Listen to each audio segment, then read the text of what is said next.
Deze die leefden vanmiddag nog. Men dacht dat het een commune was. Er zijn wat dat betreft hier nooit gekke dingen gebeurd. Ze hebben hierbij wezen, hè?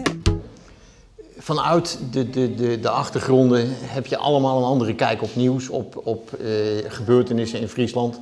En wij maken multimediale producties voor een site, veenstropfriesland.frl. Nou, eigenlijk een collega van het Fries Dagblad had een mooie reportage maken over het waarom, maar Janne Wietske over toen ze voor het eerst haar ambitie kenbaar maken. Ja, eigenlijk hele diverse verhalen.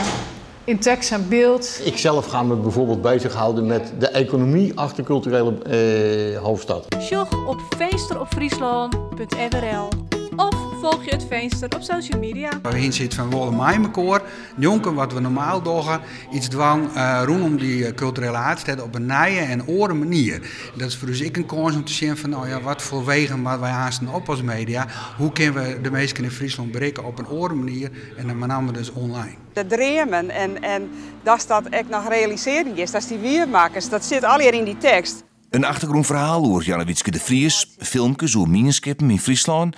Het aanbod gaat alle kanten uit, maar het onderwerp is houdbaken. Alles wat online komt, moet te krijgen hebben met culturele haardstad.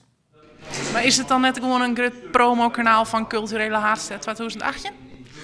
Nou, zo zeg ik het net. Nee, het is vooral een informatiekanaal en een verhaal waar je een nieuwsgierige verhalen vinden kunnen. En de ene keer ben dat positieve verhalen en de andere keer leest dat dingen misschien net zo goed gaan.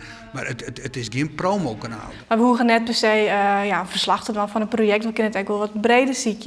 Ja, zoals ik met keren mij Ines Jonker maakt zo'n portret over Frieske mineskippen. En dat is net direct een project van culturele haardstad, maar had wel te krijgen met het thema Iepen mineskip. De eerste aflevering van de serie van Wendy en Ines is van YouTube te zien op www.veenstropfriesland.frl.